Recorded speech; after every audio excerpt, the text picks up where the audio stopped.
is episode number 23 of the WADcast. That is the podcast dedicated to writers, actors, directors, every position on set, in between, basically celebrating all of the people that come together and bring you the entertainment you love.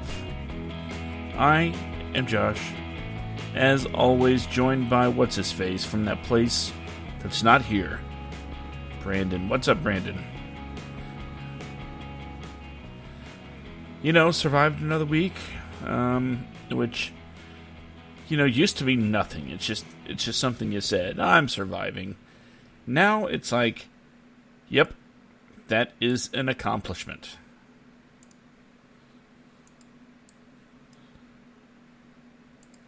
I kind of like being alive too. Good. Makes two of us. So what are the topics tonight, sir? Well, I figured we would do a deep dive into the original Care Bears movie and how it directly ties to the film universe that Quentin Tarantino has put together.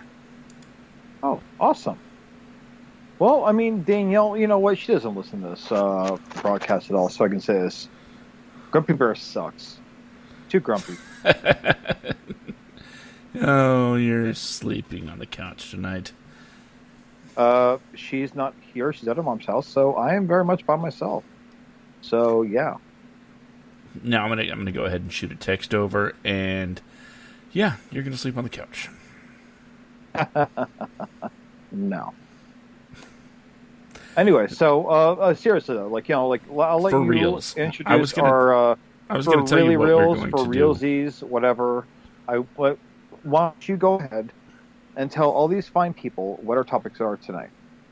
I would, but I'm not allowed to. Okay, then fuck you. I'll do it. That was my one for the episode. Just wasted it. So either way, our topics tonight, we are going to be talking about censorship in film. And then I have some wonderful examples of movies that have been released that have either political undertones or are just flat out political in nature. And how I feel, at least considering the, you know what? We're going to go full on NC-17 or rated R tonight. I feel explain the what the fuckery that's going on in the United States as it is right now with all the latent anger that is abound right now with everybody, where they cannot have a civilized conversation due to their political affiliations. And I'm looking forward to discussing my end of things. Okay. Excuse me. Because I have a few things that I will love to get off my chest due to my own frustrations with this. But let's go ahead and start with censorship, and then we'll move on to the meat, as I put it, the carnivorous, sweet, barely cooked, black and blue, bloody steak that I have on my plate right now. So, Josh, why don't you take it away, sir? Okay, first of all, we're not going to do what, normal timeline chats do. You see, and hi, Mom. Most people see time as more of a linear, progression thing. It's when in reality it's more of a big ball of. You know what? I'm not even going to continue with the Doctor Who reference. Basically, what I'm saying is we're going to work backwards. We're going to talk about the current state and then kind of get a look at the origins.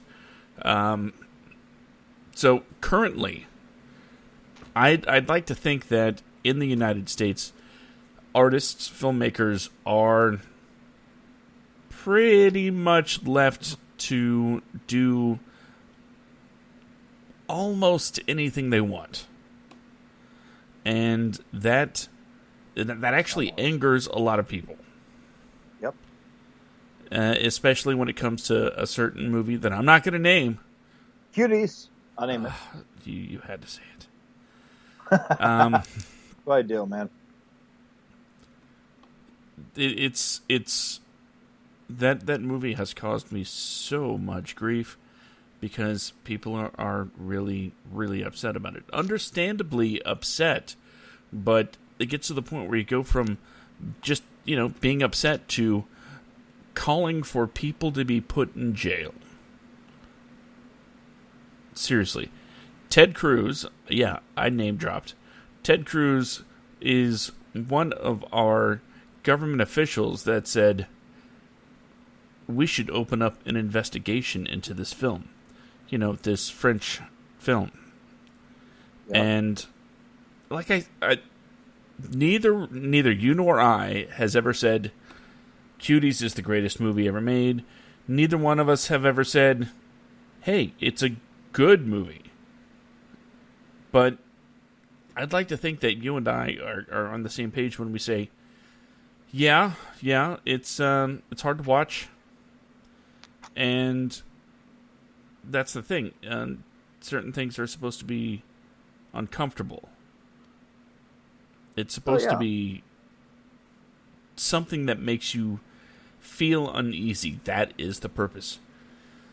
I'm not going to defend any filmmakers for the things they choose as far as content, but I cannot say I cannot stand by and watch somebody be destroyed, get called, for getting I'm sorry, it's been a long day. Cannot stand for people trying to get somebody imprisoned over their film. Yeah. I mean, for Christ's sakes, people, it's a movie. Yeah. And what was that quote that you said earlier? There was like an article that you sent me. What was the title? Like, filmmakers are not responsible for making you comfortable or something like that? Hold on, let me bring it up. It should be right in my notifications. Let's see. No, that's not the right one. Oh, I'm hearing my own voice. That's not good. Probably not. You have like a Facebook Live open with your Skype? There you go. Okay. It is not a filmmaker's business to make you comfortable. That's what it was. Okay. That is the title of an article from Medium.com. And essentially, it brings up movies like Precious, 13 Pretty Baby, things we've talked about on the show before. So we've never talked about Precious. What's that? We've never talked about Precious. No, but we've mentioned 13 and Pretty Baby. I'd forgotten all about Precious, to be honest. And when it breaks down all of the things in that movie that are just absolutely insane, yeah, it's like, oh, wow. I didn't even think of this film in that way. I got to say, when I saw it, I kind of wasn't really paying attention all that much. Yeah. It's not one of those movies that grabs me. But the fact of the matter is, for the most part, and I'd say for 99% of the content being created, and that is a lot. We as content creators, whether it's TV or film or anything else, have been pretty free to make anything we want. Of course, there are certain legal obligations that have to be met, especially when it comes to how certain age groups are filmed.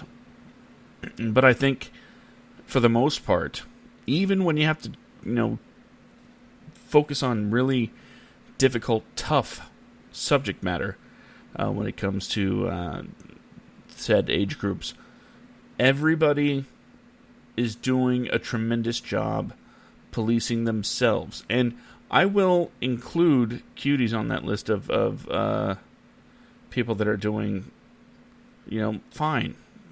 I mean, I wouldn't give them an A+ and saying, hey, everything you did was tasteful, because, like I said, some just did not feel, some parts of it didn't feel tasteful. But I don't think I've seen any movie in, you know what, I'm just going to say it. I don't think I've ever seen a movie where I thought it just shouldn't be made. That somehow this,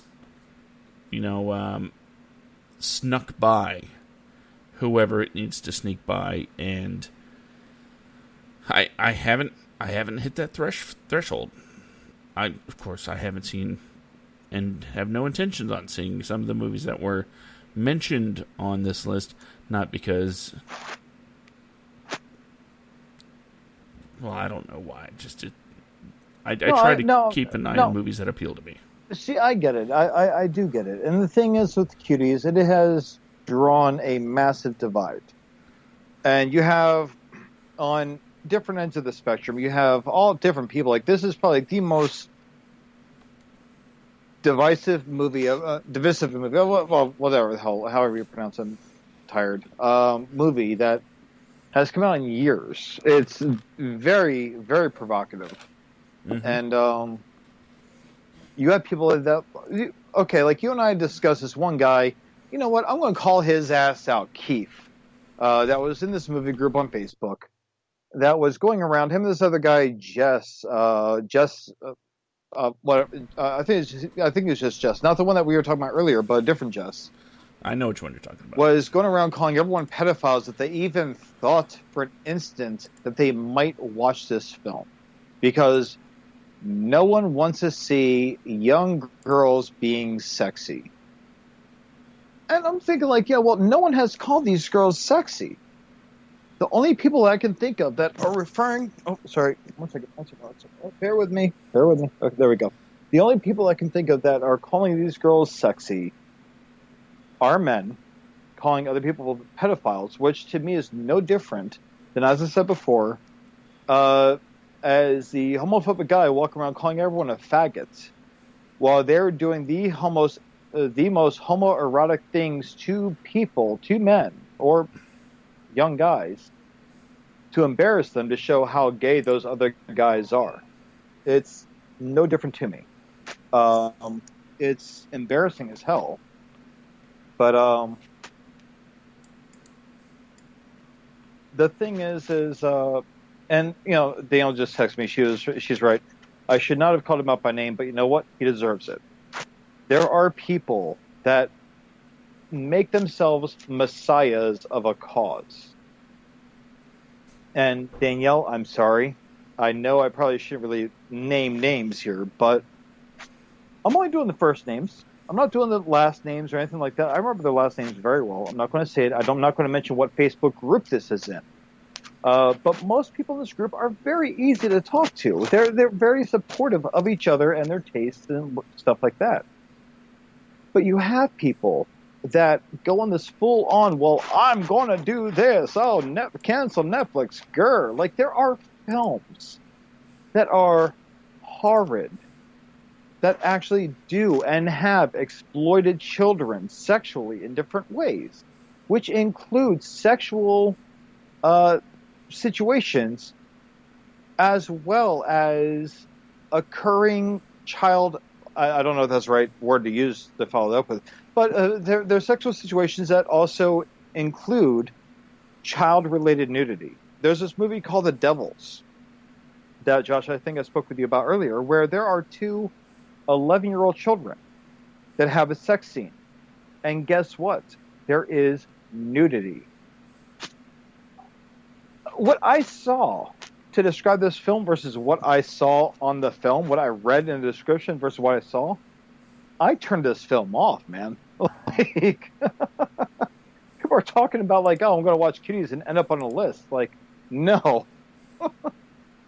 There's so much worse out there than girls twerking. Twerking is actually a dance that is hundreds, if not thousands of years old. It was just merely recently adopted into mainstream media and was given the title that it was given and turned into what it's been turned into. It's nothing new. But because it's new to someone else, it must be new to the planet. So it's just. But coming off of Cuties, we've discussed this. We've beaten this horse to death. Yes. So let's just go ahead and come away from this discussion. Let's go ahead and talk about censorship. See, that's the thing. Let's move on. If certain people had their way, this movie would have been censored upon arrival to our shores. Does it need censorship? Again, well, one, that's not my call. I definitely don't. I think it needs. I think it needs a warning. I think, there's movies that have been re-released. Okay, like old movies. Mel Gone Brooks with the Wind. Gone with the Wind. But Mel Brooks, Blazing Saddles. The use of the N-word in that film is so excessive. And it's understandable given the time that the movie takes place in. And even in certain scenes, for the time the film was made, it adds to the humor.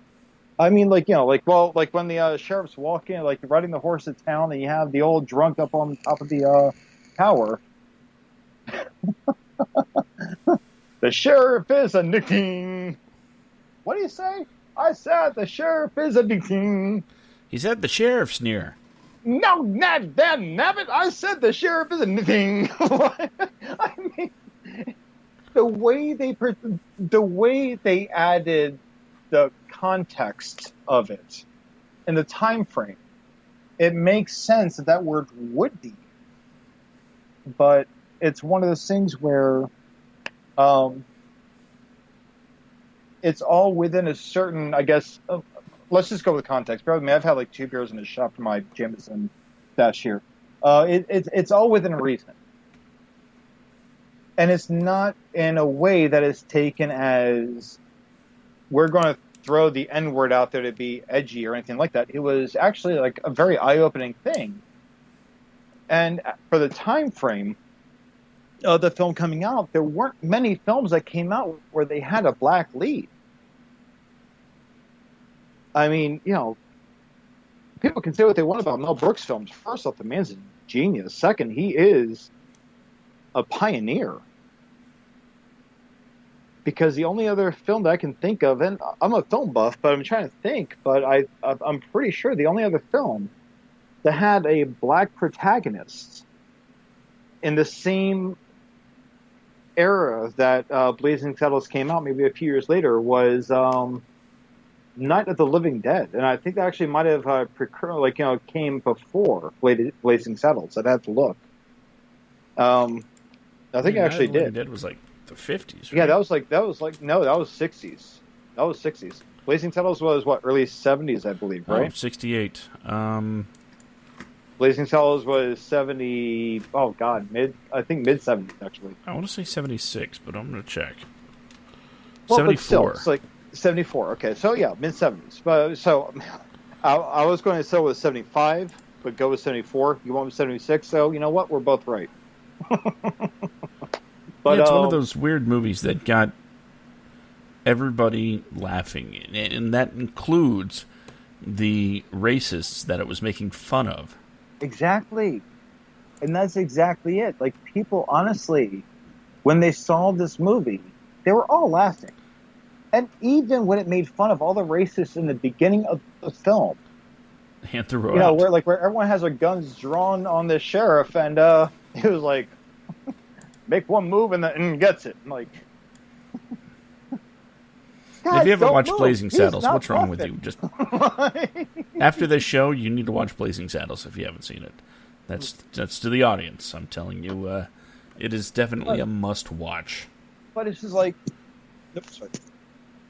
My point is the fact that this is a movie that was controversial for its time frame because, Night of the Living Dead was already controversial because of having a black lead in the film, a black major role with a bunch of us honkies.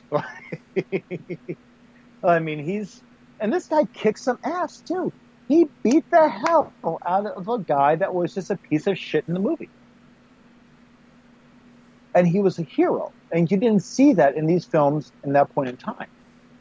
Especially not one directed by a white man, written and directed by a white man. You know, George A. Romero kind of broke the mold with that one.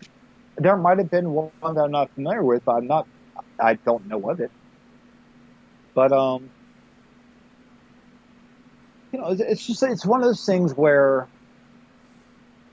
I saw it as a kid, and I was like, oh, that's cool. Like, yeah, like, first black and white film I ever saw next to Young Frankenstein was Night of the Living Dead. So I thought it was a commonality, and then I realized that I have never seen another black and white film from that year or any year before that had a black lead. I was like, what the hell happened? Blazing Saddles comes out, they make that, and yeah, dude, if our standards today were the same as back then, that movie would be so heavily censored out the ass. I mean, just like a Mongo punching a horse and knocking the horse out. I mean, come on. My favorite scene of the whole movie is the horse knockout because it was so beautifully done.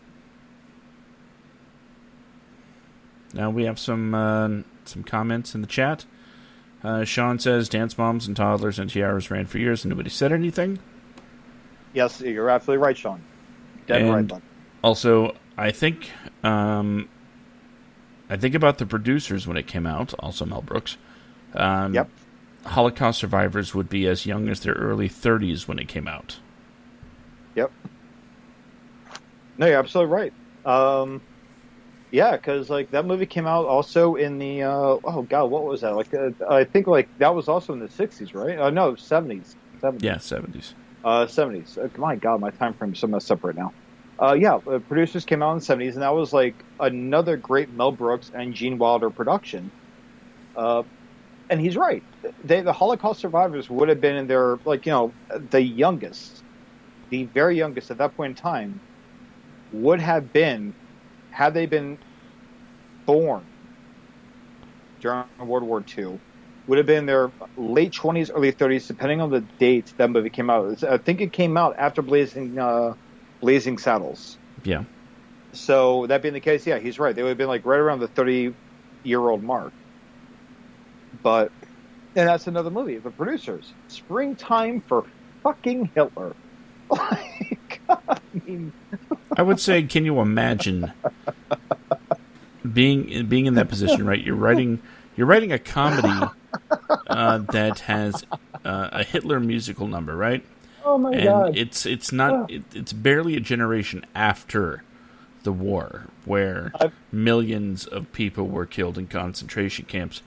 But you're doing this comedy about this guy, and I thought, what would we equate that to today, barring the obvious, which right now is, you know what?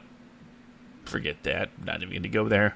I was going to say another one would be Osama bin Laden. Could we imagine someone doing such an outlandish take on bin Laden so soon after 9/11, and then I realized, wait, South Park did it like that week. But the thing is Osama bin Laden, if you actually use the tone and the whole tune for a Springtime for Hitler and replace it with more equivalent terminology, it just doesn't flow. It's springtime for bin Laden and Afghanistan. Like, it just doesn't work out. But the thing is, like, and I've got to say this, the very first live musical play I went to go see with Danielle was actually the producers. Which, by the way, correction, thanks, Sean, for pointing this out. The producers came out in 1968. God, Sean, you know what? I don't need your corrections here, buddy. Whore. He's just saying it came out in 1968. I'm just reading it. No. We have beef right now over Man of Steel, okay? We have beef right now. That awful movie. But you shut your mouth, you... Oh. Don't. Here's the deal. I'm just going to say tornadoes and leave it at that. The producers won for Best Screenplay, Academy Award.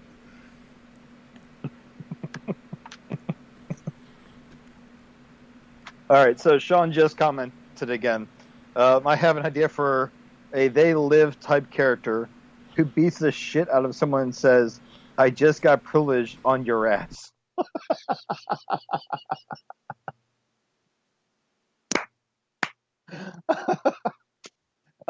Oh, man. All right. Oh, God. Sean. If you couldn't tell, this show is definitely not censored. No, it's so far from it.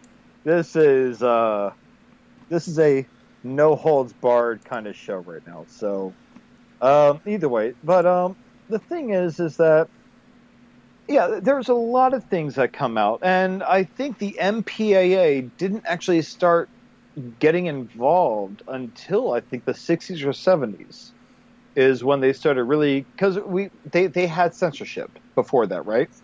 No toilets on screen. Psycho broke that mold.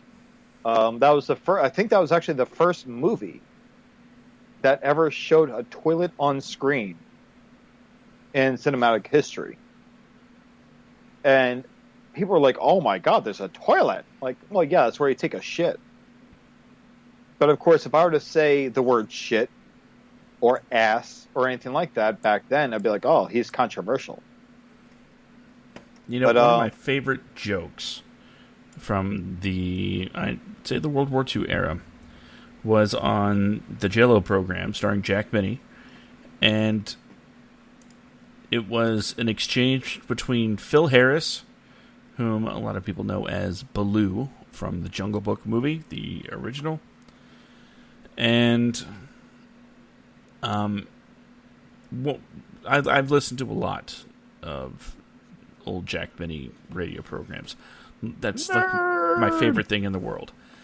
I mean, my children are my favorite thing in the world, but Jack Benny, it's up there. And one of the gags that they did was, for years, Phil would call Jack Benny Jackson. He'd be like, "Hi, Jackson." And then one day, Jack's like, "Phil, why do you call me Jackson?" Or maybe Don asked. Anyway, it was like, either way, radio, right? Pre-TV, radio. Phil says, "Because it's the closest I can get to saying jackass on the air."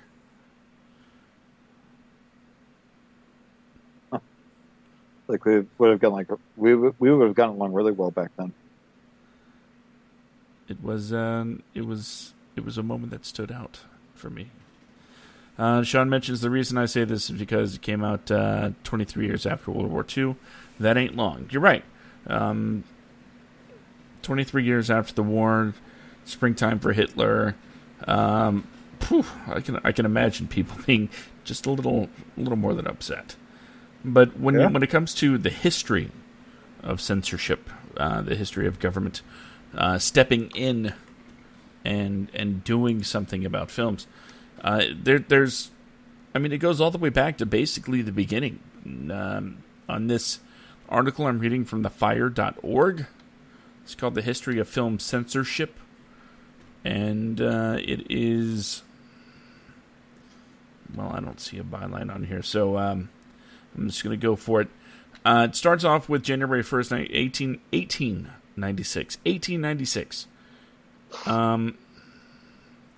Thomas Edison's company releases the first cinematic kiss.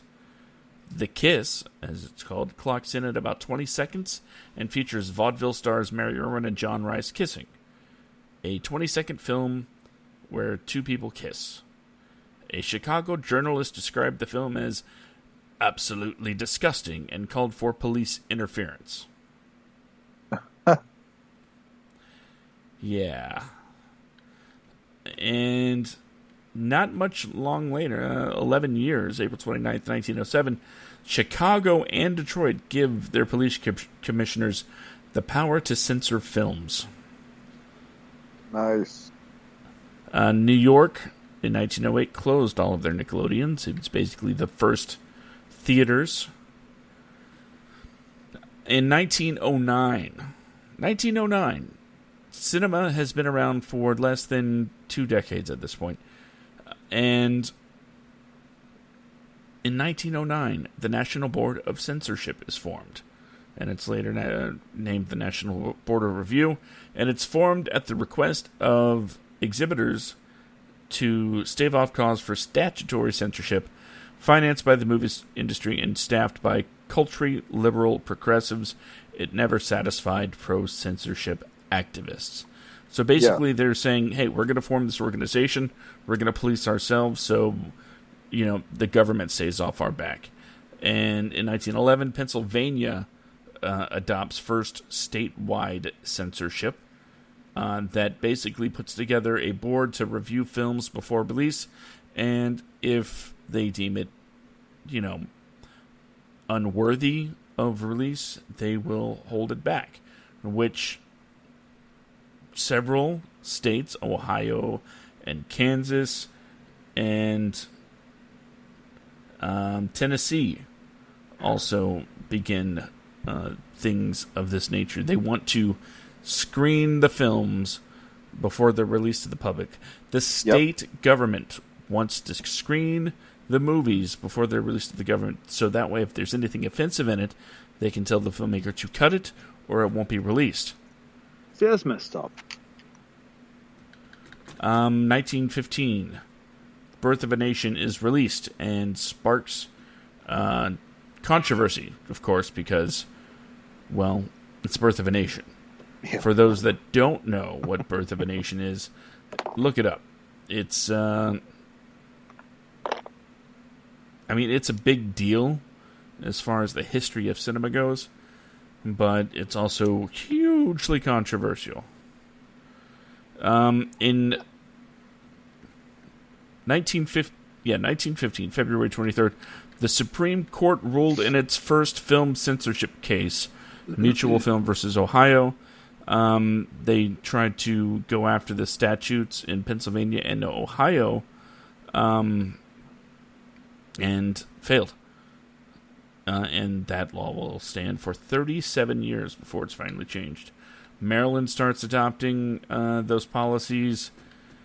And in 1916, the National Association of the Motion Picture Industry is created. In 1921, it adopts the 13 points. Content no longer allowed in movies, but it's widely disregarded by producers, and it's pretty ineffective. New York State adopts censorship laws in 1921. Virginia in 1922 is the last state to adopt these kinds of laws for their state. Massachusetts had it on the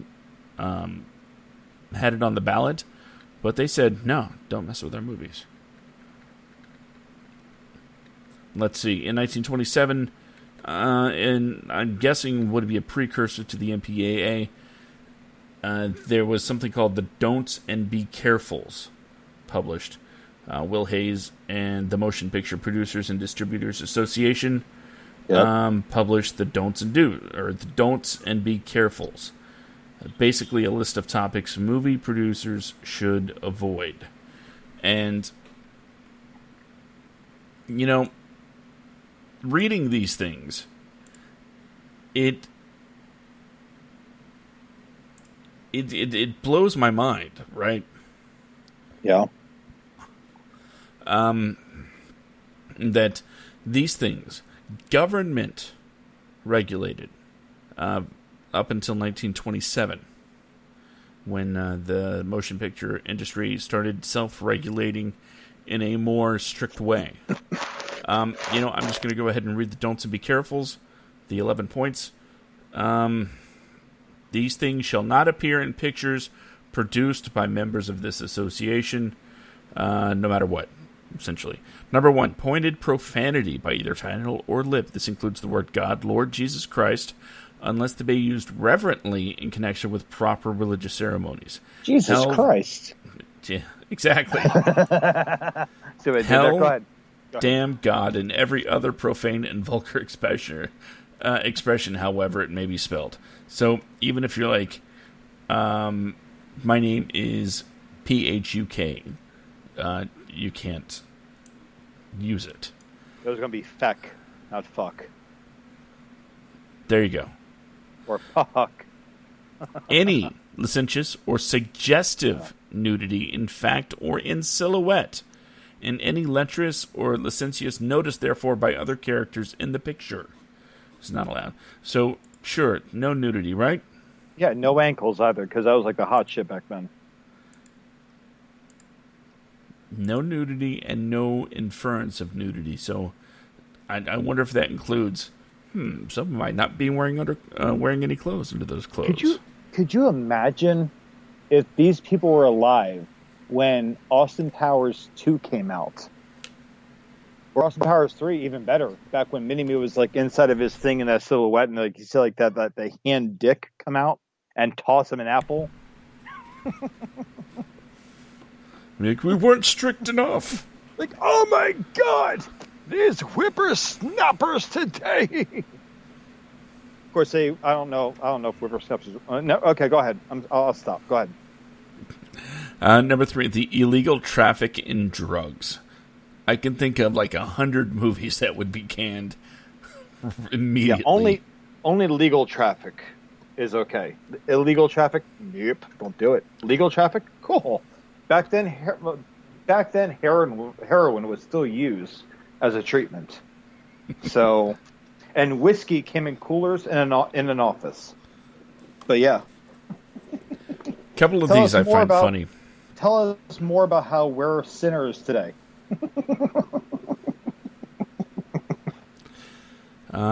Any inference of sex perversion. Oh, okay. So no innuendo about being gay. Gotcha. So no saying like, hey, that guy's got a nice ass. I should work out with that. I should work out to get that same ass I've got. But he's got like, well, yeah, I don't have an ass. He's got, like, yeah. Or we can go to Dumb and Dumber, you know. Holy jeez, would you look at the butt on that? Yeah, you must work out. Here's a good one for you. Number 5, white slavery.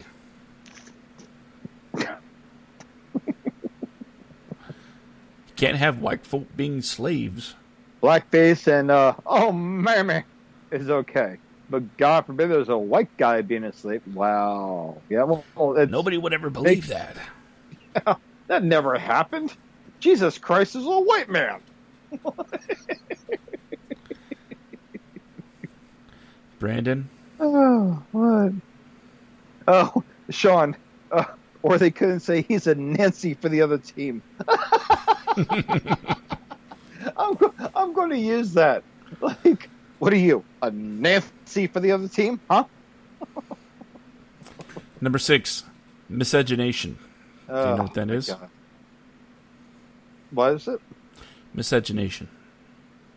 Is it like a fascination with a misogynist? No. It is sex relationships between the white and black races. Oh, wow. Well, yeah. I'd be in so much trouble. I would never fit in back then. So, I don't date white chicks, so, yeah. Number 7, sex hygiene and venereal diseases. Oh, come on. Everyone's had at least like 4 of those. I caught the clap because I didn't wash my balls, and that would be frowned upon in 1927.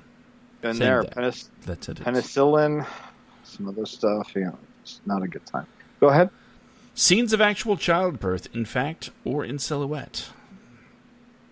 Nobody was allowed to give birth on screen. Everyone's a Mary, huh? No, this is great. You could imply it, like the baby was born, but there could be like a camera in the room. This is back in the day when you would see men in a waiting room smoking a pipe, and then the nurse would come out and be like, "You have a son, or you have a daughter, or you have twins, or you have a fraternal twins, one of each." Like, And it wouldn't show the reality of the man in there getting his hand crushed by a woman who's screaming, "You did this to me!" You know, you would never like. Okay, well, let's keep going. This is good. This is good. I think this one. Sean, I wish you could hear my 20s voice. Oh, well, Sean, one of these days we can have you on here just to bullshit with us while we go through these lists, and you can do your 20s voice for us. Whoops. Or if you leave, I don't know if you can leave like a video comment.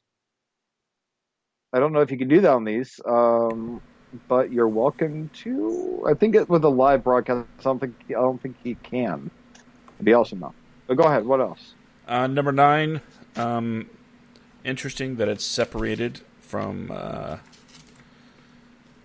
number 2, but good. I think it goes without saying. Children's sex organs. Oh yeah, that goes highly without saying.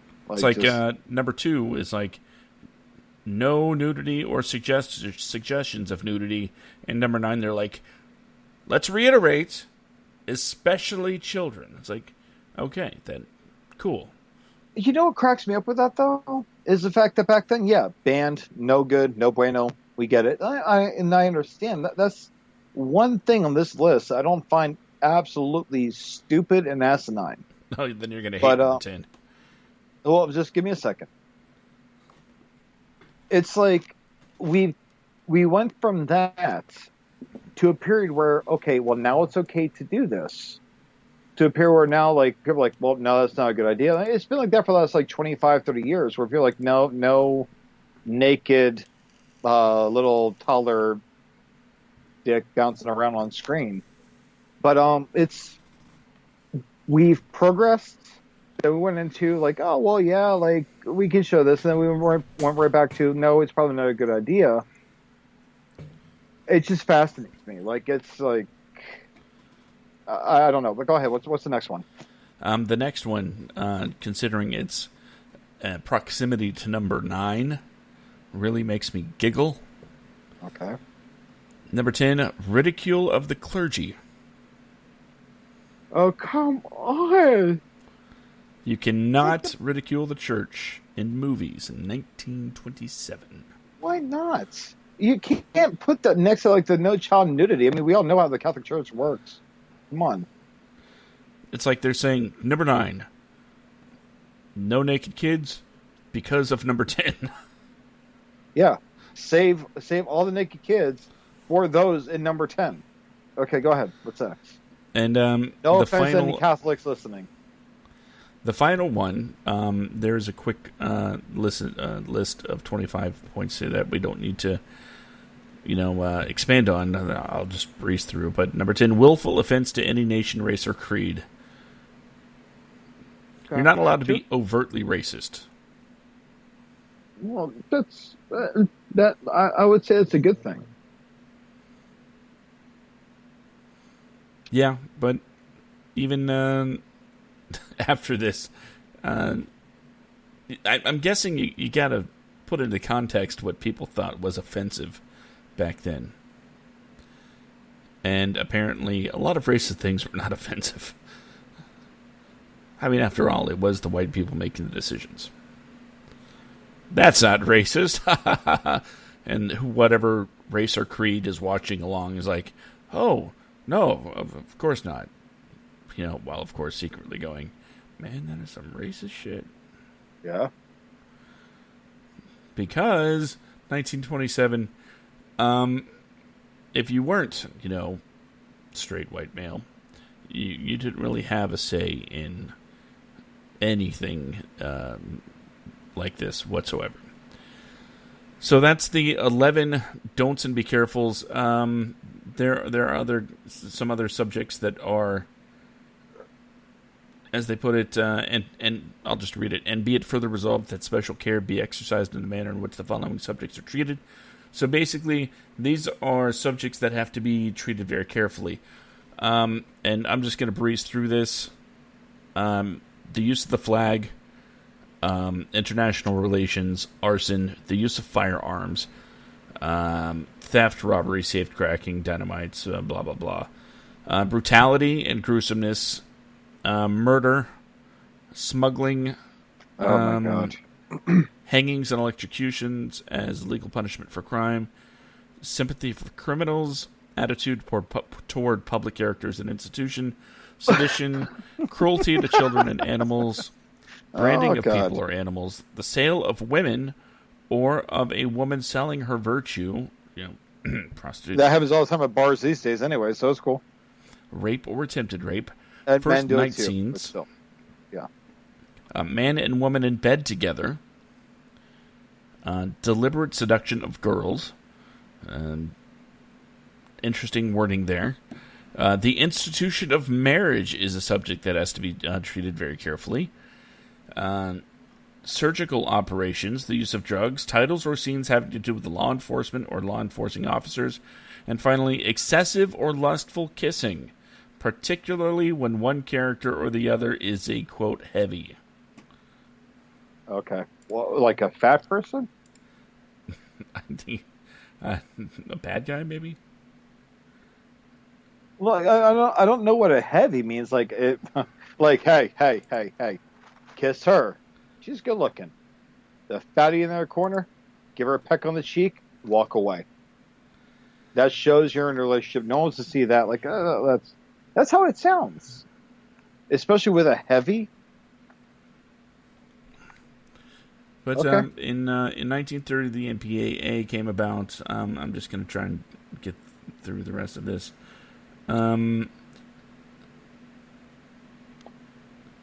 In 1938, Foy Productions versus Graves is the first censorship case in which a judge acknowledges that movies deserve consideration as protected speech, albeit in the minority view.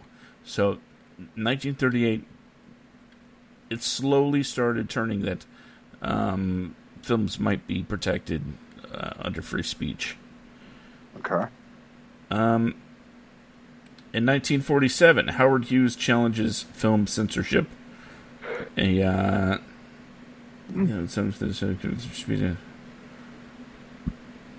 States versus Paramount Pictures in 1948.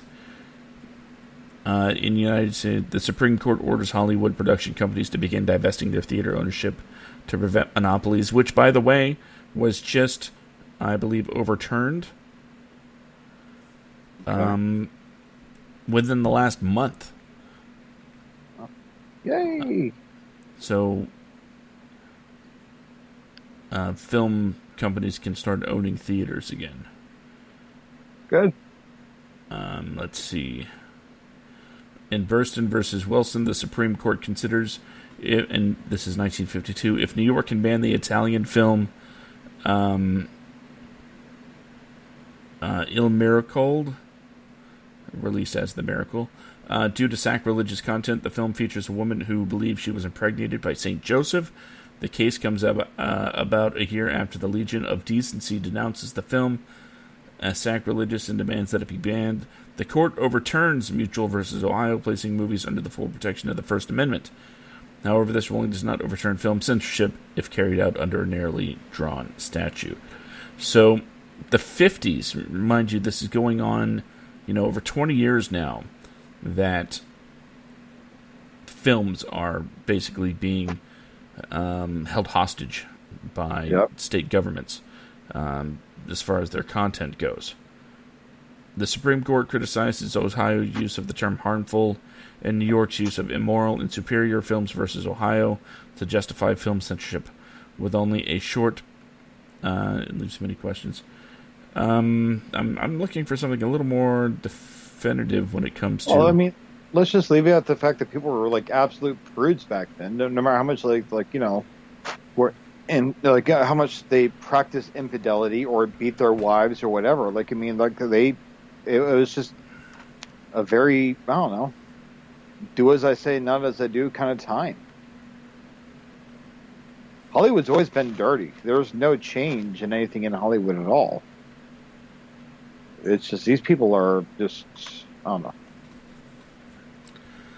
Let's see, 1968. Here's a good one. The MPAA's new code and rating system goes into effect. Age classification will now be the industry mechanism for self-controlled censorship. The rating system originally ran from GMR to X and later became the GPG, PG-13R and NC-17 scale that is in place today. Although I believe PG-13 didn't come about until the 80s. Yep. I think it was Gremlins that did it. I think it was Gremlins. Raiders? I think it was Gremlins that made the PG-13 rating. Raiders of the Lost Ark came out before that. But Gremlins was the one that was rated PG, and it was more, and I will still always say this, the first Gremlins movie was not a comedy. It wasn't a light-hearted film. It was a dark and fucked up movie. It had its funny points, and it had its cute little points too. But it was the 80s, and it was a film where, for Christ's sake, 30 minutes in, you have the mom being attacked by a horde of these things. One goes in the microwave, one goes in the blender, she chops the head off another one, she stabs one onto the cutting board. The movie was graphic as hell. And it was rated PG. I mean, I'm pretty sure that's what instilled the institute of the PG-13 rating. I will get to that in just a second. In 1981, the last state censor board ceases operations. 1981 is when states stopped censoring movies, stopped screening movies for censorship. And the last movie that passed through the Maryland Censorship Board was The Great Muppet Caper. Oh. This is, almost just barely outside of our lifetimes. Yeah. That's crazy. That censorship lasted so long in the United States like that. But more to the point, we were talking about the PG-13 rating. The first PG-13 movie was Red Dawn, released August 10th, 1984. This rating, PG-13 rating, was suggested by Steven Spielberg to president of the Motion Picture Association, Jack Valenti, after he finished production on Indiana Jones and the Temple of Doom, which received a PG rating despite a scene featuring a human sacrifice. Fair enough. And in 1990, this is the last bit as it relates to government, U.S. government censorship. A Miramax challenge to the Motion Picture Association of America's X rating of the Spanish film Tie Me Up, Tie Me Down fails, although a federal district court judge found the rating system to be censorship and warned the MPAA to reform the entire system. This is what led to the creation of the NC-17 rating for explicit films. So, before 1990, if something was, we'll say Clerks, right? We talk about Kevin Smith. We talk about Clerks quite a bit on the show. When it was, I mean, if I'm not mistaken, they had a fight to keep the NC-17 label off of it because of the descriptive dialogue, essentially. And the thing is, if this was done before July 19th, 1980, it would have gotten an X rating, which would have put it, of course, straight up pornography, right? And I think the NC-17 rating it's come a long ways in 40 years or 30 years, and now it's not instantly, a porn descriptor. Yeah. It's just, you realize that it is definitely not for children, no matter what. Whether it's nudity or, sexual dialogue. I mean, if you're 17, you're still considered that. If you're 17, you're still considered a child in the eyes of the law. So So technically, it's kind of made for children too, right? Josh, What's that? huh? You started saying my name, and I'm like, what did I do? No. Did you hear what? Did you hear what I said? You said that it was made for children? Well, yeah, I said like NC-17 for people 17 years and up without supervision. 17 years old, you're still kind of a child in the eyes of the law. So it's still kind of family friendly, like Showgirls, where she's having her like little, I guess, seizure in the pool. That was a family friendly scene.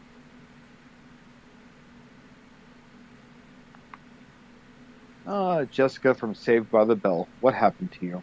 You made poor choices, and you ended up being a showgirl. I've only seen that movie on TBS, so. Oh, I've seen it. Oh, yeah, me too. Yep. All I can say is animated bikinis?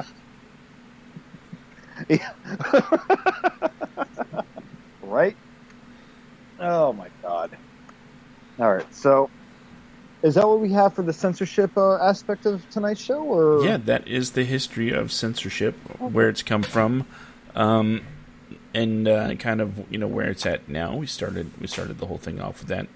Now, you, after this long discussion about government and the film industry, have done some research about kind of, I guess, in some ways, how the film industry kind of fought back and how they look at the government.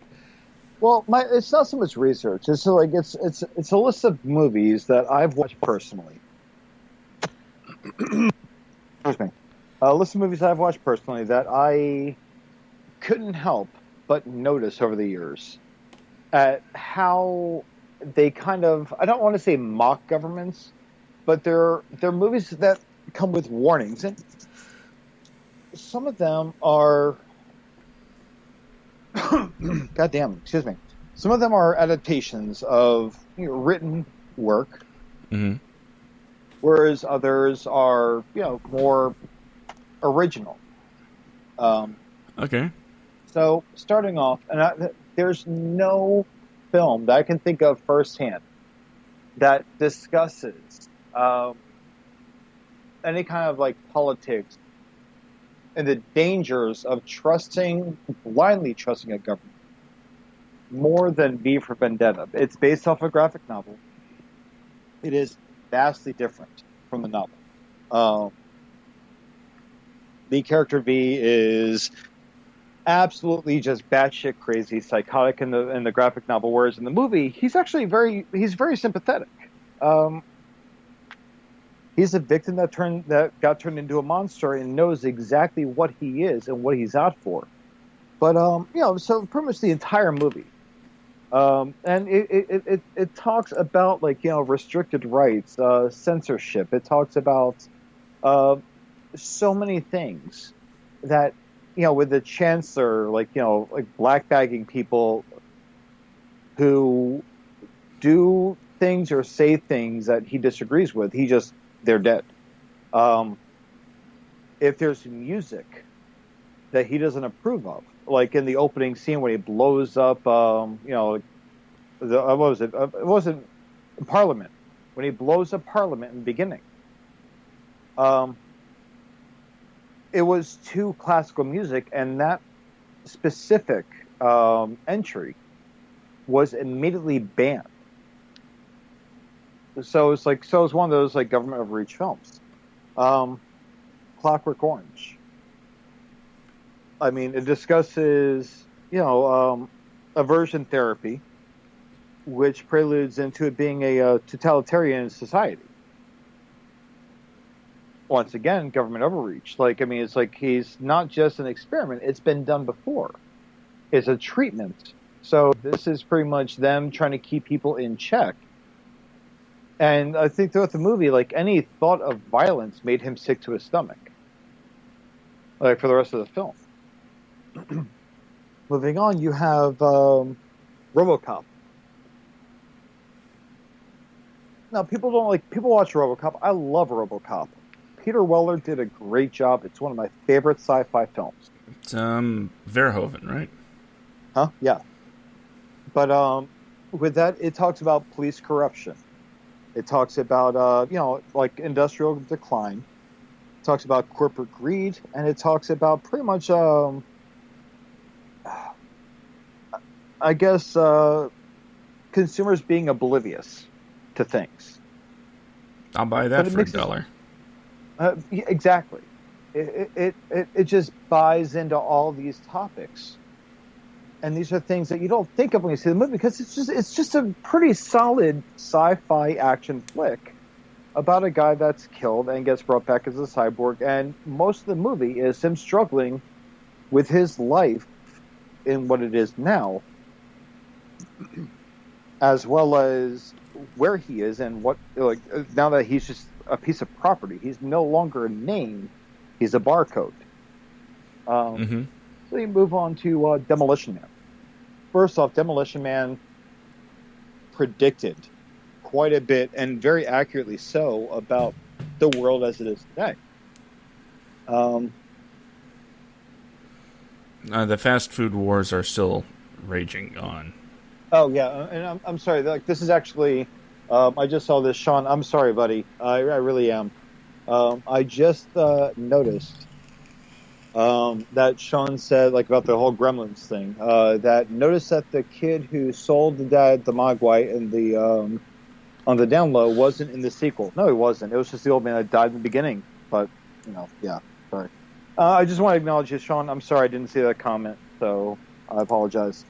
But either way, so Demolition Man, it talks about, like, my favorite thing about that movie is that it tackled PC culture in such a great way, and it did it ahead of its time. I mean, you can't say a lot of things now because people get upset, and I understand why you can't say some things. You say racial shit, fine. Yeah, you say something racist to the person of the race that you're trying to offend, they punch you in the mouth. Guess what? You deserve it. Own it. You did a good thing. But or I'm sorry, you got a good thing in return, rather. But it tackled it in such a way, like the scene where Sylvester Stallone is just, he swears, and then a ticket comes out because he doesn't want to use the 3 seashells. So he's just swearing left and right, getting these tickets so he can go wipe his ass in the toilet. But it also, I will say, it also pretty much captured video chatting, and more importantly, it captured, virtual sex. Let's face it, the whole scene with him and Sandra Bullock, Sylvester Stallone, you son of a bitch. But it also attempted, in the future, they attempted to outlaw fatty foods, which is why they're eating like rats in the sewer, because it's fatty food. But then you have one of my favorite movies. I don't really care for the actual trilogy, but I love the first entry, is The Matrix. Let's face it, The Matrix has been heavily politicized this past year and a half. The Wachowskis have not approved in the ways in which it's been politicized, because you have the Democrats on one side, you have the Republicans on the other side. You have Republican lawmakers and other members of the GOP that said, "Oh, take the red pill," and it pissed off the Wachowskis, because in the movie, remember, like, you take the red pill, you're free. Right? Like, you go down the rabbit hole, you see how far it goes, and you start fighting for your freedom. The blue pill, you just go back to sleep, and that's it. But it was misrepresented by the Republican Party, so that right there in itself caused a massive stir. But outside of our personal politics, as far as the movie goes, The Matrix is very anti-corporate. Very anti-corporate. but it also kind of did like this whole individual versus society co-opted by, I guess, fake consumer culture. Like, people need things, people need to be plugged in, they need to have this is a necessity, and it's not real. None of the shit that you see around you right now is real to me. It's all just a pacifier. That's it. It's all to pacify what you really need. The panic and everything else, everything that's instituted today is to pacify that panic, so as to, I guess, do what I would consider a Kansas City shuffle, where for those of our listeners that don't know what that is, something goes on over on the right side of things, something on the left is done to draw your attention away from the right. And I don't mean this in a political standpoint, just like right hand, I'm doing something with my right hand, my left hand's doing something else to draw your attention away from the right hand. While you're looking at my left hand, my right hand's doing something else. You look back and it's already done. You don't notice it. So I love the Matrix for that. And then they have James Cameron, Avatar. You want to talk about political films? Holy shit. This movie was chock full of political undertones. It goes from talking about taking land from the indigenous people that live there. It's talking about valuing Mother Nature. I look at this as like, I don't know, the Captain Planet version of killing our planets, but big on-screen thing without the sparkly blue guy with a green mullet and the two-piece bikini and knee-high boots. This is pretty much just a Captain Planet film. Like, looting and pollution is not the way. Hear what James Cameron has to say. The Na'vi are not yours. But moving on. And I'm going to switch this up.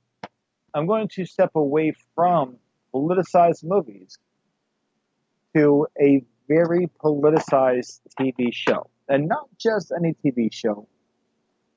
I'm going to talk about all of Captain Planet. You're going to talk about politics. Holy shit, that entire cartoon was just a political scheme.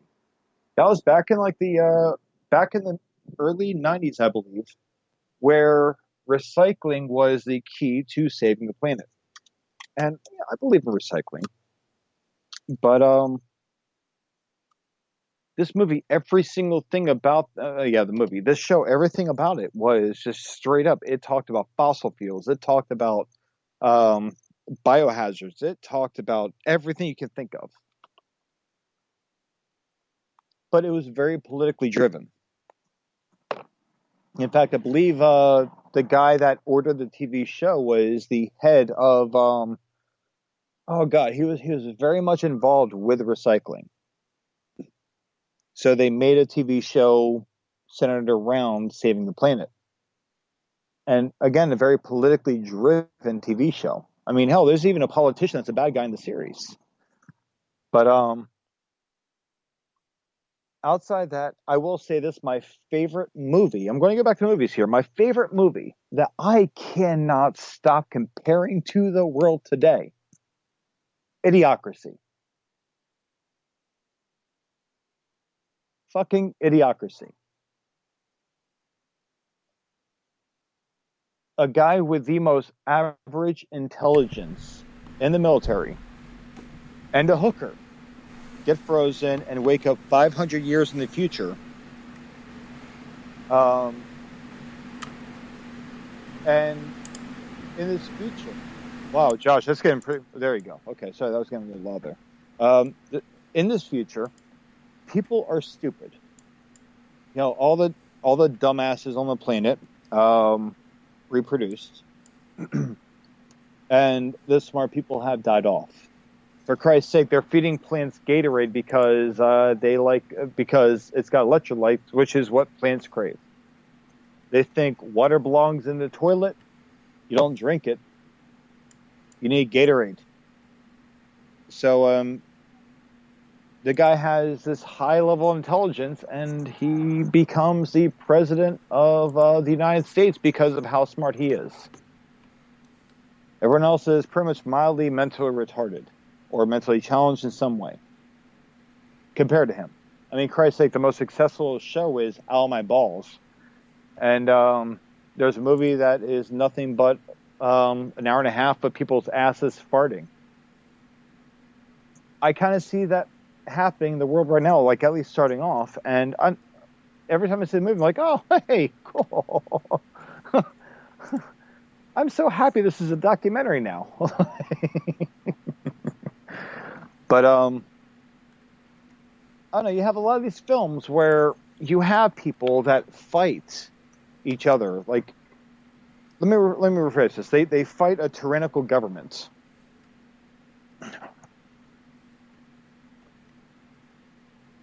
And I wish it were that way right now. And this is like the only time I'm going to get political ever on the show. People have preferences in who they vote for and who they support, which I get that. And I've explained this to people before, and Joshua and I have had this conversation. Mm-hmm. I support people for voting because it is their right. Vote. Do your thing. Support whoever you're going to support. But be careful who you vote for, because there is a such thing as backing the wrong horse. And while today is the present, in the future, this will be history. I'm not going to tell you who to vote for. I'm not going to discuss who I vote for. Just understand that I don't like either candidate. But what I will say is, like, instead of fighting and arguing so goddamn fucking much, have a conversation. You don't have to like a politician. They work for you. You are their employee. I'm sorry. You are their employer. They're your employee. They're voted in, ergo, you hire them. They work for you. And I see a lot of these films, and I would love to see one. I actually started writing a script a long time ago that I never did anything with, called Civil War II. It was about modern day civil war over people's political disagreements that sparked pretty much a apocalypse in the country. Everything was wiped out. Think like Book of Eli without the nuclear holocaust. It was just things were destroyed because political differences. But, conversations can be had. Movies like 1984, based on a novel, those futures can be avoided with just a mere conversation, understanding, compromise, and patience. No one here is the bad guy unless you're a full-blown racist and a terrorist like the KKK or other, platforms. But the thing is that, there are good people that actually are ready to listen and talk. But there's a shit ton on Facebook that are simply, fucking not. So, and these movies are a perfect precursor as to what will happen if we don't mind our P's and Q's and actually start having a conversation. And that's what I love about them. Rely on something. Hell, I mean, shit, Wall-E was political as hell. There's actually, I was looking at something, there's an entire list. So I had to stop reading because the entire list said conservatives would find this, horrible. Conservatives would find this horrible. Conservatives would find well, that's very biased. I have conservative friends that love these movies. I have liberal friends that love the same movies. Political beliefs and offense towards movies have nothing to do with each other. It's subjective. You like it or you don't. That's it.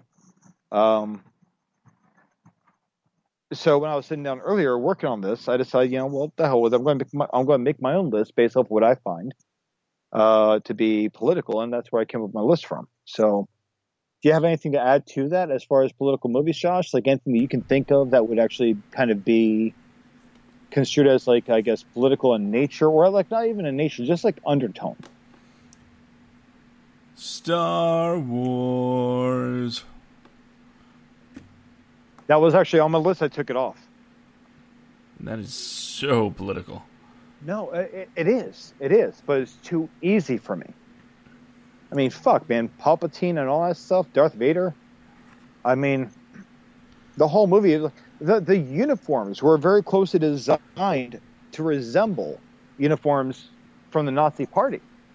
Mm-hmm.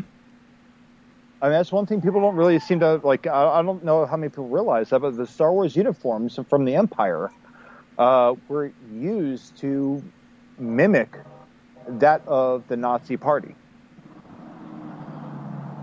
And they did it in a very scaringly similar way, too. Like, all the way up to, like, the fucking, like, almost, like, up to the kneecap-high boots. It's very interesting how people love Star Wars movies with no regard for political affiliation, but considering the current political theater that's being played out in our country, people are certainly misconstruing what the values are of, we'll say, the Rebel Alliance and the Empire. It's funny. Absolutely. At least it would be if it wasn't so sad. And the thing is, like, the Rebel Alliance, like, in the Star Wars films, like, they were very, very highly respected. But while they were respected, the Empire was absolutely feared. And so people sought an allegiance or an alliance with the Empire out of what they felt was a necessity because everyone else was doing it. It's only natural, right? Bad things would happen if you didn't. And that's what I love about Star Wars. See, Star Wars, the holy trilogy of the group, episode 4 through 6, dealt with imperialism. Now, the prequels also dealt with politics quite a bit. Oh, yeah. But the prequels were more focused on not just politics, but also, like, just procedure, religion. Yeah. The prequels were religious. The sequels were political. That's why I didn't really include Star Wars, because it's such a broad diversity. And then you had the last three entries I look at as dealing with the rise of politics and the death of a religion. Yeah, the new movies were very, very much influenced by the world we live in. Oh, absolutely. And people hated it, but you know what? It mirrored what we live in. So what do you really hate? Yeah, like, you know what? The Force Awakens, I hated that movie. I love J.J. Abrams. I love his style. I think he kind of could have done a little less with, like, the lens flare and starch. I think he, like, went balls to the wall with that shit way too much. But I love his style. I love his practical effects, like Star Trek, where, like, you know, Captain Kirk and Sulu and all them are, like, just diving down that thing in the first Star Trek film. Like, they're going down that, like, you know, the world-ending laser beam. Mm-hmm. All that was those actors standing on top of a mirror reflecting the sky. That's all that was, and shaking the camera. That's all that effect was. It was so simple. That skydiving scene was just him standing on a reflective surface with the sky above them, with a reflection out of view of the camera. That's all it was. It was brilliant. I love that guy. But the thing is, let's face it, Force Awakens, you know, desert-bound person falls into contact with a droid with hidden plans or a hidden map, whatever you want to call it. And blueprints, and finds out that there's something special about them. And then they end up joining an intergalactic war And here we go. You have The Force Awakens and, A New Hope in just that short description. They take out a giant world-ending laser beam attached to a, orbiting thing. Space station. Well, I mean, the one was a planet, one was a space station. But it's like, still, it's just like, to me, it was a blatant knockoff. Either way, that's no moon. Exactly. But it's like, it's one of those things where it was just so much of a ripoff to me of its predecessor. Yeah, it's like almost a beat-for-beat remake. Exactly. That's exactly it. And then even in the end, they're going at this thing with they're fighting TIE fighters with X-Wings, and they're bombing the damn thing. Only difference is the bombs were placed in the hand. There's a sword fight. There's a lightsaber fight that took place on the surface of the planet at the end of The Force Awakens versus them just blowing it up with TIE fighters. With X-Wings at the end of A New Hope. Right. But my point is that Star Wars is more brilliant than people give it credit for, with what it really portrays. Like I said, the first movie was pretty much a slow decline and the death of religion. The first 3 episodes. Episodes 4 through 6 was pretty much the rise and death of pretty much a whole political spectrum, with the rising of the now defunct religion. And then in the last 3 episodes, it was just pretty much the rising and falling of. The already declining of. And then the rising and falling of both a religion and a political belief. And so the corruption of all of it. It discusses all this stuff. And you know what? Honestly, Kathleen Kennedy, fuck you. There was so much stuff that was cut out from those Star Wars films that could have made that series fucking phenomenal. But Kathleen Kennedy is Kathleen Kennedy, and she should have nothing to do with production whatsoever. Okay. Come at me, bro. Well, I just want to add that, considering your list of movies, and I'd say the vast majority are considered very beloved, if not critically acclaimed, this is a message for everybody that is either canceling this for whatever reason or calling for I don't want politics in my movies or other stupid things. Guess what? Politics have always been a part of film. Always. Yep. Since the beginning.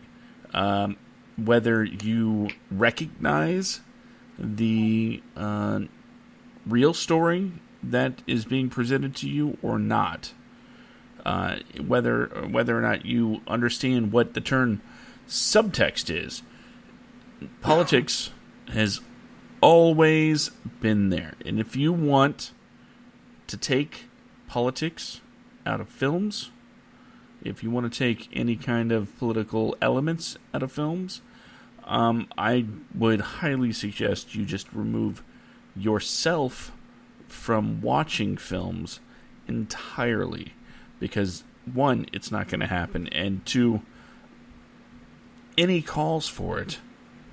Well, let's go back to the beginning of the show where we talked about censorship. We don't do that here. It took a long time to get here. It took until 1980. What did I say? 81. 1981 is when we got rid of our last state film commission to screen movies for censorship. Yep. 81. We got here. Yeah, there's the MPAA, but they don't mandate, right? They don't look at a movie and say, this has to come out. They will say, hey, if you want to get this rating, you might want to change some of this. Oh, yeah. And sometimes the director complies. And you know what? There's even stories where the director doesn't change a thing. Not a thing. And then sends it back Psycho. again, and it gets a better rating. Psycho. So, it is so incredibly crazy to try and call out filmmakers. And I'm not going to say Hollywood, because Hollywood is just a place, right? Films, television shows, art is created in every corner of our world. There's people shooting a film literally down the street from me in good old Jacksonville. Is it a big production? No, but it's still a movie. It's still being shot. It's still being made. And it does not need any armchair censor, enthusiasts to try and stop what they're doing. There are clear laws that are put in place for a reason to let you know what is and isn't legal when it comes to what you can film. Exactly. And as long as those laws are not violated, and I don't believe there are any that are unnecessary, then hey, don't watch. If something bugs you, don't watch. If you think something offends you, don't watch. Because, quite frankly, and I'm going to bring up the cutie's name one more time, all of you people out there that caused such a ruckus made it the most talked about film in the country. Oh, yeah. You've brought more fame and attention to it than the director, than Netflix, than anybody else ever could. Yeah. You fell so hard for the marketing. You fell for it so hard. Can I actually say that they didn't fall for the marketing? They fell in love with the hate. They fell in love with the fucking hate for it. And the thing is that there's an old saying. There is no such thing as bad publicity. I'm surprised. I honestly was absolutely surprised, despite all the people walking away from Netflix, that even with that Cuties did not end up in the top 10 because of how much it was talked about. And it may have ended up in the top 10. I might have missed it. But to my understanding, it never made it, but it got close. I know that when it came out, especially for the week, I looked for it because that was going to be one of our topics for that show that week. Unfortunately, you were out of town at the time, and we didn't get to talk about it as soon as it came out. But we talked about it beforehand, and we talked about it afterwards. But the fact of the matter is, I looked for it, and I did this thing where I said, okay, I am not going to search for it. I'm not going to do a search on the Netflix search engine. I'm going to just scroll through the categories that they have on my PS4 and, see where it pops up. So there's teen comedies, romances with a dry British lead, horrors that star, Hilary Duff or something, just these weird categories. And I don't remember what category it was in, but it was certainly, it was not in anything. It wasn't a kids section immediate. At all. It was not. It wasn't put on blast by Netflix when it came to, finding it. It wasn't right there in your face. You actually had to do some digging to get to the movie. So no, they weren't. I don't think Netflix did anything more than create that poster as far as marketing, because The trailer was strictly the trailer that the director came up with. I'm just saying the usually Netflix, hey, we have a new Netflix original film, that kind of thing, and it's right there, front and center. Check out this new Netflix original film.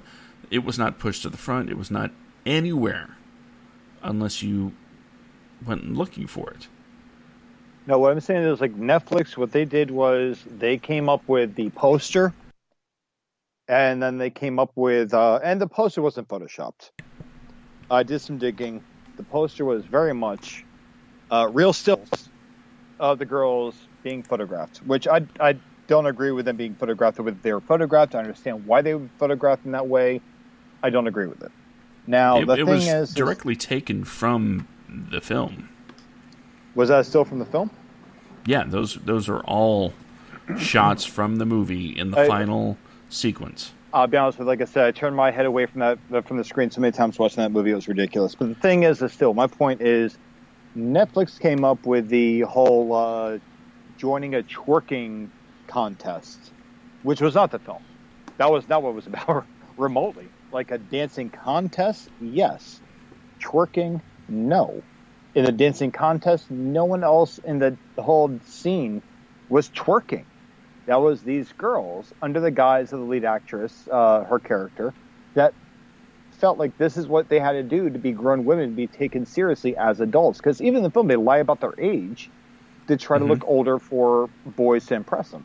Now, coming off of Cuties, though, the thing is that people in general who walk away from Netflix, who cancel Netflix, oh, well, they put this out there, so I won't do this. Oh, Hollywood this, Hollywood that, like a liberal agenda. Like, guys, first off, it is a different culture, and Cuties is an amalgamation of different cultures. None of them are American culture. But I need you, anyone that hears this and has not stopped listening after what I'm sure was perceived as a hard defense of the film, which it is not. I think that a film like this should exist. I think it could have been done more tactfully, much more tastefully. But if you're going to leave Netflix because it has content you don't like, understand Amazon Prime and Hulu, YouTube, any place where you can go streaming, they are all distributors of the very same content. You paying for a subscription to these services pays these people to continue distributing films that you may not agree with. And I would hate for any one of you righteous messiahs or martyrs, as you might think you might be, to support something you so abhorrently appall. Shit's everywhere, man. We are in the digital age. There's stuff everywhere. Get rid of Google. Don't use Google. Don't use YouTube. Don't use Amazon for a goddamn thing. Just go back to cable television. Get rid of movie channels. But here's the messed up part. No one has a problem with child violence. You see a kid die in a movie, it's fine. Sometimes it might be kind of funny. That's okay. Even if that takes place in a movie, make-believe characters, it's okay. But only if it takes place with boys. Boys will be boys after all, right? Like, boys will be horny little fuckers that want to go out and get laid or see a babysitter naked or get involved with, like, drug busts or try to figure out if they're gay or straight or bi, trans, whatever. Like, that's all okay. Guess what? That's all adult-oriented themes that people are okay with. Like as I said earlier, like to you, Josh, like Robert Downey Jr. sucker punched a boy in Due Date. It was a comedic movie. People laughed at that scene. The character harmed a child, but that was okay because it was a comedy. It's always once you see something involving little girls exploring their own maturity and their own sexuality, that all of a sudden it's absolutely as evolved as I would like to think the century is. those themes show how uninvolved we are, because these are very real situations. I don't have my own kids. Josh, you have 3 daughters. Mm-hmm. Girls do mimic what they see. Boys do mimic what they see. Which is why I'm glad that my kids want to travel in a blue police box and save the universe. And that's good. See, the thing is we cast these expectations of children to grow up way too fucking soon. Grow up. Like, stop doing this, stop doing that. Like, oh, well, how dare you do that? You're just a kid. That's what this movie is all about. And there are other movies just like it. There are movies that are worse than that. The Tale, The Devils, Pretty Baby, The Blue Lagoon, which isn't really about growing up. It's just kind of like 2 kids being stranded together as they grow older and they start getting attracted to each other. Still, these are movies that include sexual circumstances between children, and some of them actually have technically child-related nudity in them. And one, Pretty Baby, full-blown, full-frontal Brooke Shields at the age of 13 years old, playing a barely teenage prostitute. These are on Amazon Prime. So if you're going to cancel Netflix, please do me a favor, cancel everything else, so that way you don't look like that much of a hypocrite to me. If you're going to have a conviction, convict. Stand by it completely. Like, just go for the gold, man. Do your thing. But you cannot start bad-mouthing something and bad-mouthing people for keeping a service that has that if you're going to have a service that shows worse. Because I'll tell you right now, Netflix, I did some research. I looked up a few things. Netflix has a very strict no child nudity thing. They will not post a movie that sexually exploits children directly. Cuties, I don't have an answer for it, but I don't think it's sexual exploitation. I think it's more just, what it is. But it's one of those deals where if you're going to hate something, hate everything related to it. Yeah, it goes straight to the difference of there's the line between illegal and just poor taste. Yeah. And if you're even more pissed off that that's even on Netflix, you know what? Get pissed off at the United States government for allowing it, okay? Write a letter. Talk to some Congress people. None of the movies that you talked about are banned. I know. But that's what I'm saying, though. They're not banned at all. But here's the other issue. If you want to ban movies, if you want to do that, by all means, why don't you get in line? Because you're nothing more like start a fire. Start a fire and just pretend you throw Netflix in there, because that's what book burners used to do with books they didn't like. They would burn books. There'd be more in production. But go buy these movies on DVD. Like the book burners used to. They used to buy these things and make these authors bestsellers. They would buy these books to show their hatred for the books and burn them, not thinking, well, yeah, they're being mass produced. I mean, Of Mice and Men was one of the books that was burned. The Color Purple was burned. Harry Potter was burned. Harry Potter was burned. And it was bought en masse just for the sole purpose of burning. Ironically, Harry Potter burned by conservatives for promoting witchcraft, and now J.K. Rowling being burned by liberals for being anti-trans. Yep. Well, yeah, she's conservative.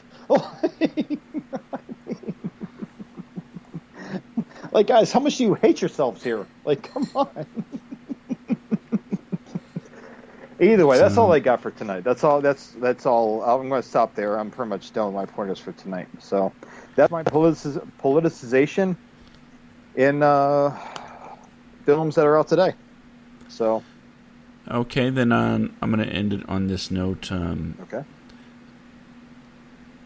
In this country, we don't do censorship in the way that they do in a lot of other countries. And the thing is, the countries that do that kind of censorship, China being a very, very good example of that. Can I say this real quick? Yes. I really want to say this. If you don't like how we don't censor things, go somewhere else.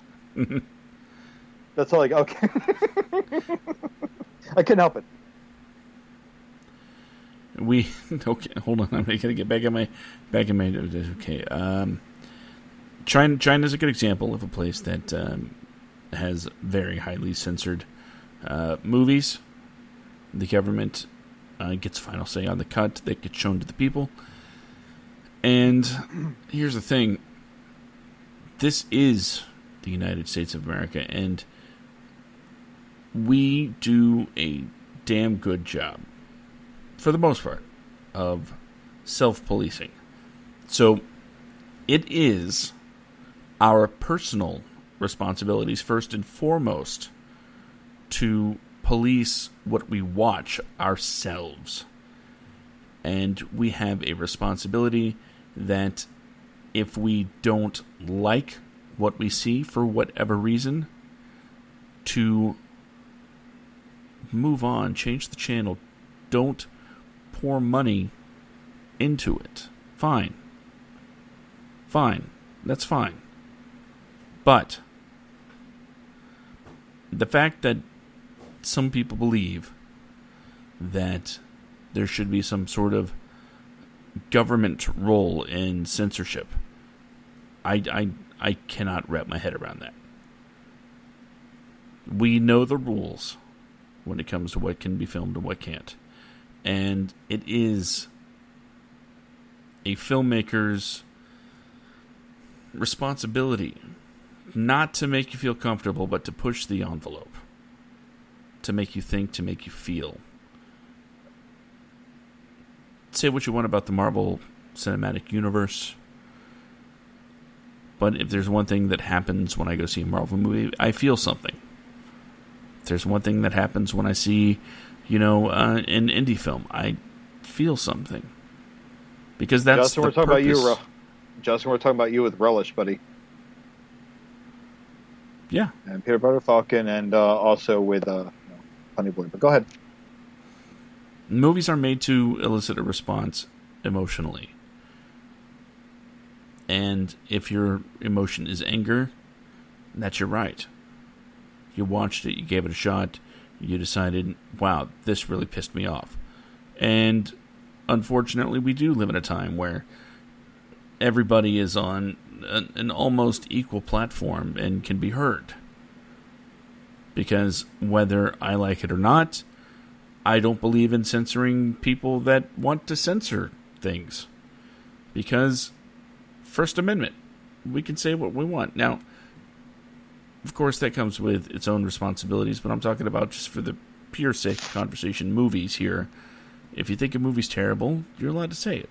Man of Steel was awful. Shut your mouth. Back to the Future was awful. How's that sound? That's right. Shut up. Go ahead. Yeah, well, nobody's teaching screenwriting with Man of Steel. And no one's teaching physics with Back to the Future. Keep going.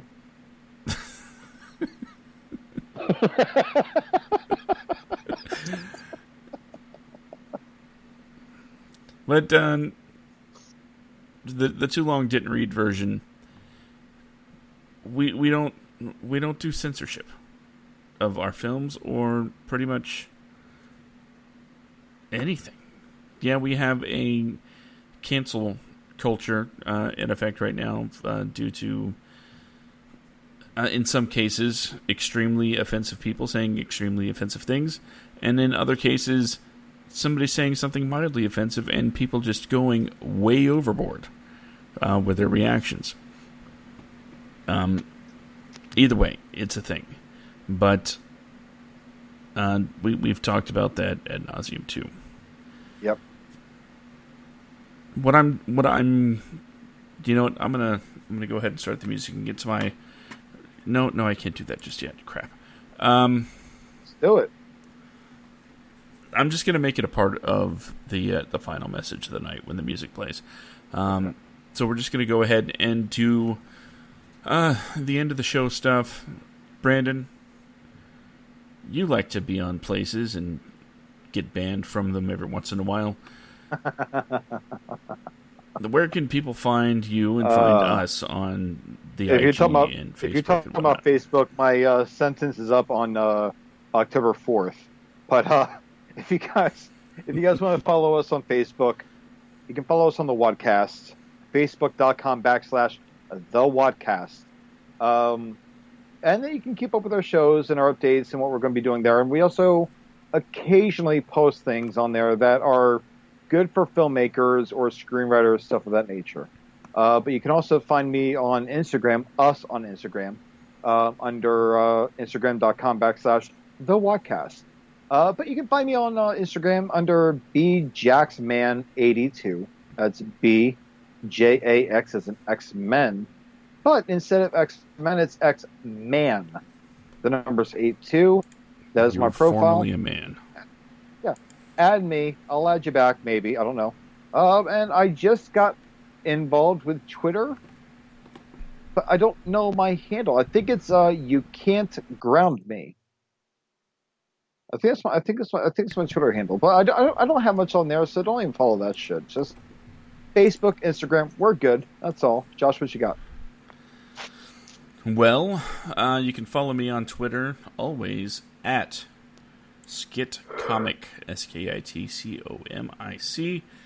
And if you want to find out more about the show, well, I would say go to at WADcastPod on Twitter, but I'll be honest, it doesn't really get updated. Neither does our website. I'm not a prolific tweeter. But if you want to hear more of my voice, you can always go to @Semicore Studios on Twitter or semicorestudios.com or semicorepods.com. That'll take you directly to the, the podcast there.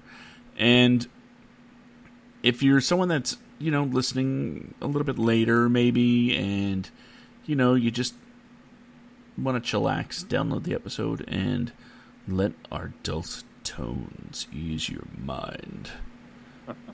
By all means, don't forget to subscribe and rate it, review it. Let people know what you think about the WADcast, as well as all of the other Semicore Studios podcasts, if that's what you're into. And that way, our show can climb higher up on the old algorithms, and we get more, ears, I guess. And then we can, do this full time. No. I wish. Anyway. I don't.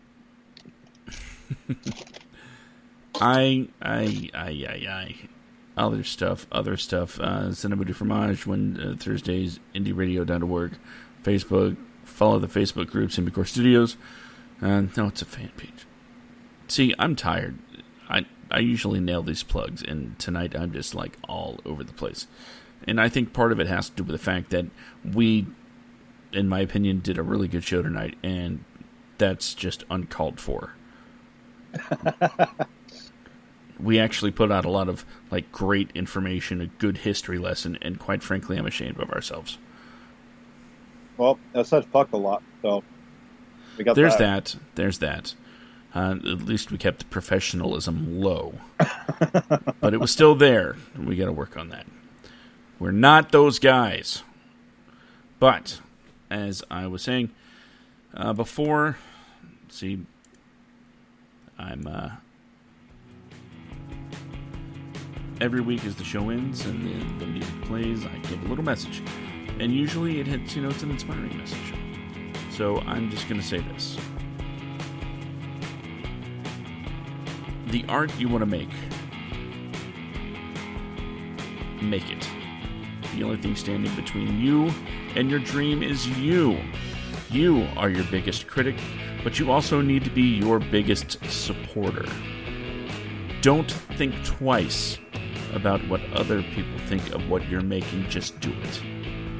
Don't let somebody else censor you and your dream. Just do it. Thank you all for joining us. We will see you next week with another exciting and hopefully less educational version of the WADcast. Yep.